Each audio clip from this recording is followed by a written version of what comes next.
Darren McAdam O'Connell. Darren, good afternoon. Good afternoon, Joe. You're listening to Vicky. But you say you visited. Did you visit your local direct provision centre? I did indeed. A couple of years ago, my local direct provision centre, the residents there themselves, they took control of the centre to protest against the conditions. Okay. So I heard it reported on the radio, so I hopped on my bike, headed up there, And tell us. see what they needed. I came in and they're lovely people, lovely atmosphere, you know. You know, it takes very exceptional people to make it here. You know, the people who've made it here come from exceptional difficulties. And most people who experience exceptional difficulties are broken by it.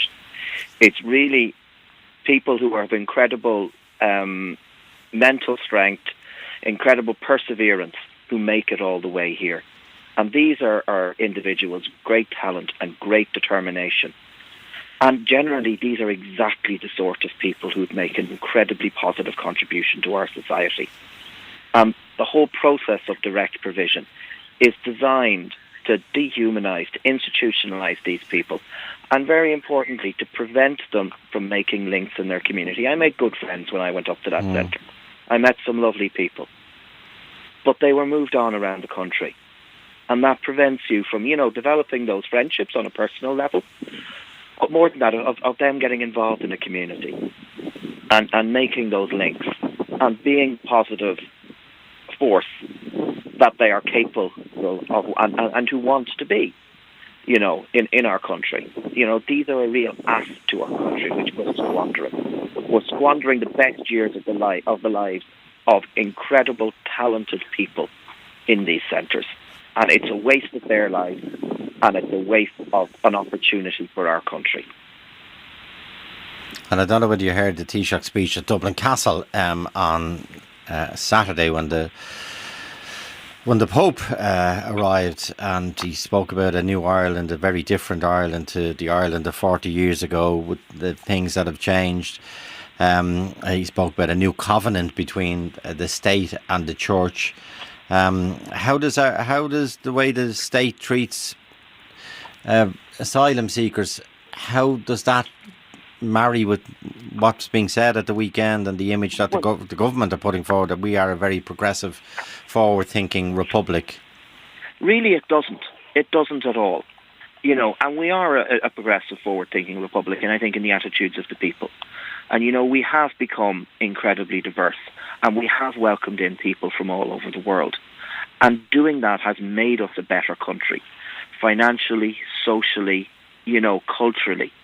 You know, we can see it every day. I live in Cork, and the city, it would not be the wonderful place to live that it is without the contribution of all the people who've come from all over the world.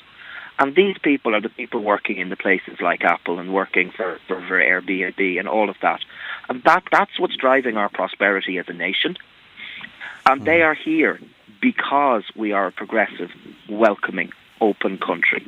There are people from all over the world who've come here for work, who are highly talented individuals, who the tech companies are here because of, who want to be in Ireland, not because it pays better, certainly not because of the housing, because that's a huge problem.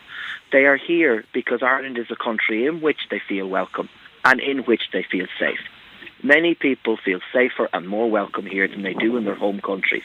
You know, definitely if you're gay or you're a little bit different. But you know, when you raise this in company, or you know that anyone who disagrees with you know the arguments that there's one word thrown at you, Darren, and that is floodgates. And are we to let you know the arguments? Well, you know, it doesn't seem, you know, that Europe has a declining population. Now, Ireland has been much better at attracting these people for the reasons that I said than the rest of Europe. There's not a case of floodgates are open and we'll be overwhelmed. It's that Europe has difficulty in attracting the best and the brightest talent in the world. It went to America, it went to Canada, it went to Australia.